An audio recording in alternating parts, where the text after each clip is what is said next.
So today we will talk about how to use Gaussian elimination or Gaussian elimination, which is also called elementary row operations. We use these operations or these steps so we can solve a system of linear equations, which means, and what we started with this quarter was solving a system of linear equations in three variables, and we talked about the meaning of the three variables and the meaning of having three equations in three variables in real life, which represents three-dimensional objects or three-dimensional elements. Okay, so what we're going to do is we're going to use the elementary row operations so we can reduce the augmented matrix that we're taught what that we're doing for the system, because it's not really real. It's something that we do so we can just make it easier to solve it instead of using the normal elimination criteria, or what else did we take was by substitution. Yeah, we took substitution, elimination, and then the Gaussian elimination. So after the row, the elementary row operations, we're going, or before, sorry, we start with this, we're going to just know the rules regarding this. The first rule that we have is we cannot multiply a row by a row and divide row by a row. We cannot do that. The only thing we can do using a multiplication and division is using a constant with the row itself. So for example, let's have an example. Let's say we have a system of equations that is minus 3x minus 2y plus 4z equals 9. The second equation is 3y minus 2z equals 5. The third one is 4x minus 3y plus 2z equals 7. Now this is a system of equations, of linear equations, three variables, three equations. Now we'll start first to create the augmented matrix for the system. Now our matrix for the system is, we start with the symbol of the matrix here, which is a square bracket, and we start with x elements. So every single column here represents a certain variable. Here we start with x. What is the coefficient of x here? It's negative 3, so we start with it. What's the coefficient of x here? We don't have any x, which means the coefficient of x is 0. What is the coefficient in the third one? It is 4. And here the second column, which represents y. Now the coefficient of y in the first equation is negative 2, and then we have 3, and then here, which is negative 3. Okay, now the third one, which represents z, that is 4, and then here we have negative 2, and then the third one, which is 2. Then we make some kind of an imaginary line right here. It's usually a dots one, or you can just skip it. It's not really important, but it's just an imaginary thing that helps you to know where the result is. Now here, this is the column for the result, which is at the end here, or the constant number that does not have any a combined variable, so it's not a coefficient, it's just a constant there.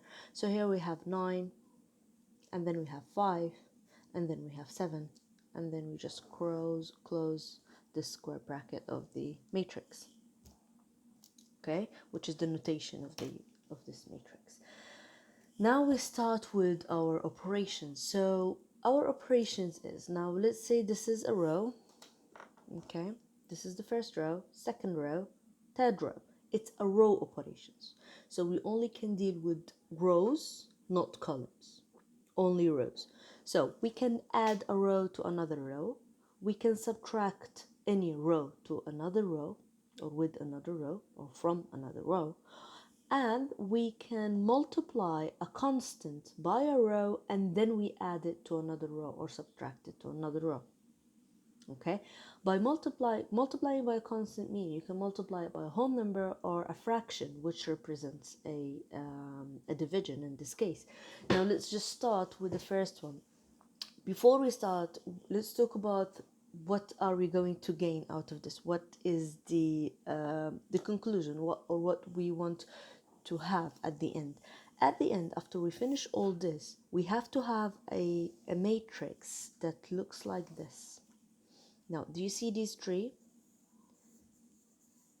This triangle here, the last one, the last corner, it has to be 0, 0, 0. So it's 0, 0, 0. Okay, and here, the diagonal of this has to be 1, 1, 1. So we're going to have a diagonal ones like this.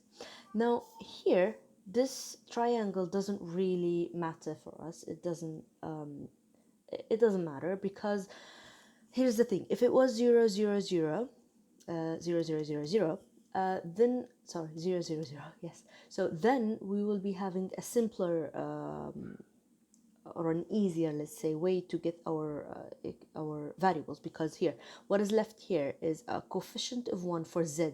So we'll be having z, and here the numbers are still there. Let's just represent them by a okay, an x. Okay, this is a number, this is a number, this is a number. After the operations at the end we'll get a different number, because when we add this to this, for example, we will get a new number here, a new number here, and a new number here. So if this was 0, 0, 0, then we will have a coefficient of 1 of each variable, which makes it very easy. So x is equal to that number, y is equal to that number, and z is equal to that number. But if we have another numbers here, this just gives us an extra step to do after we finish our elementary row operations.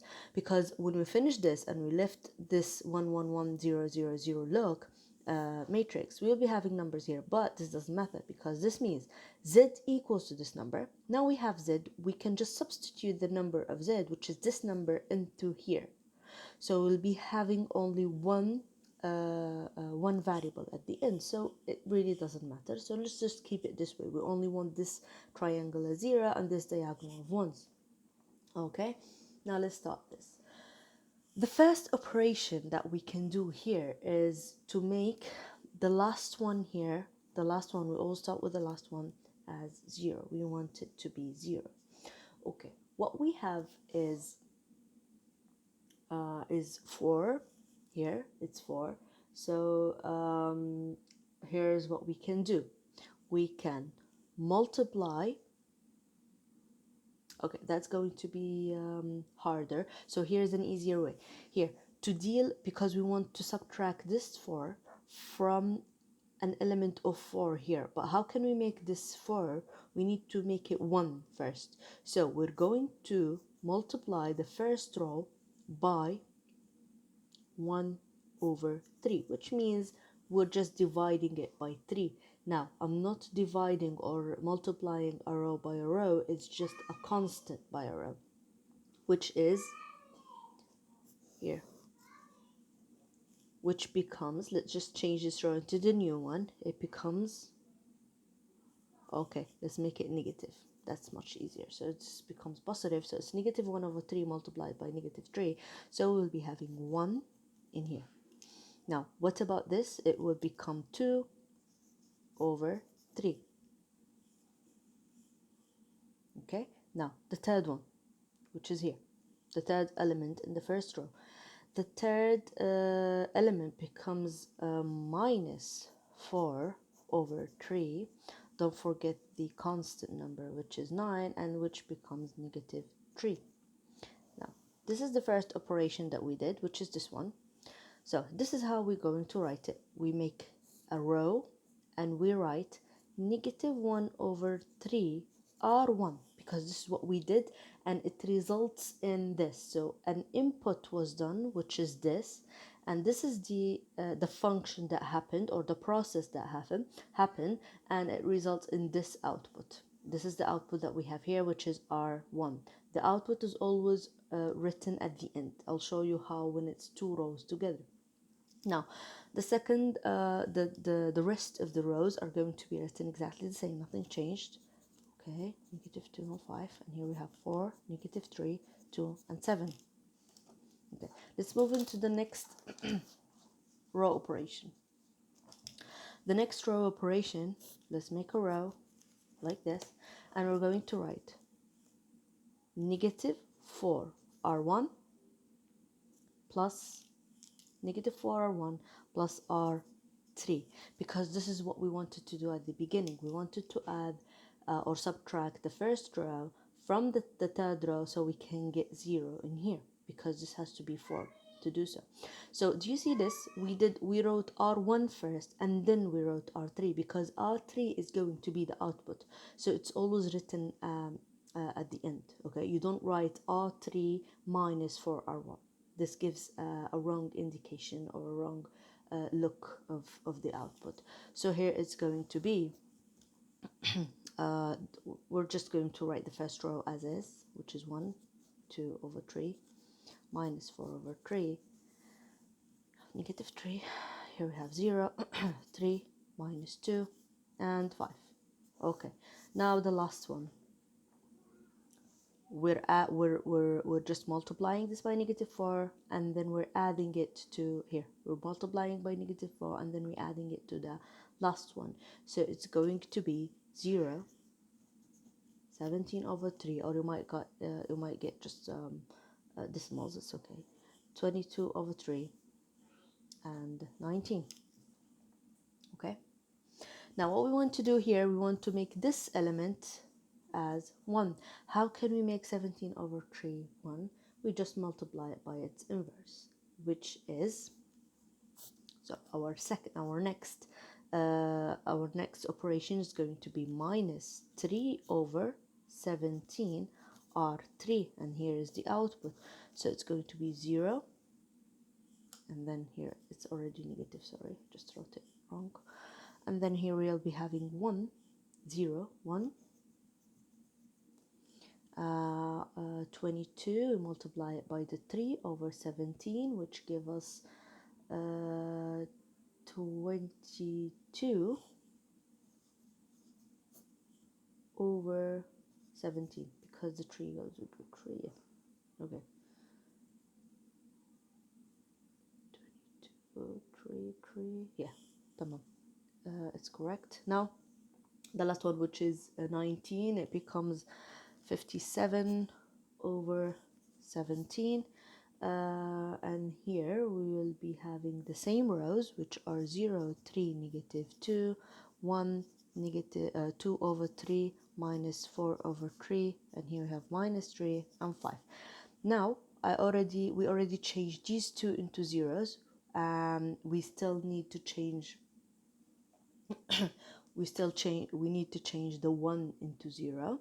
Okay, and how we can do that, there is another operation that we can do here. Let me show it to you. Okay, another operation, which is we can do something. Now do you see this one? It's in the middle, so which row is better to have 1 in the middle to make a diagonal ones? It's 2, so we can swap the second row with the third row. This is another operation that you can do. So we're just going to write r3 is swapped with r2. So which row is changing in here? It's row 2. So we're going to put row 3 into row 2 and row 2 into row 3, because here actually both of them are changing, but this is what we actually want. That's why it's written at the end. So it's going to be 0 1 22 over 17, and here it's going to be 0 3 minus 2, and we have the 5 here. I forgot to write the answers. Okay, let's put the dots line like this. Okay, here we have the 5, here we have 70 the 57 over 17, and here we still have the same output, the same row, 2 over 3 and 1. Okay, now eliminating these the unnecessary numbers or this triangle to get zeros is what gives us the last answer. Now I gave you half of the answer. We still need to change this 3 into 0 and this -2 into 1. Okay, please finish this and send me your work today by 5. I need this to be submitted on Google Classroom. If you have any questions, please just send me an audio message or a written question. Thank you.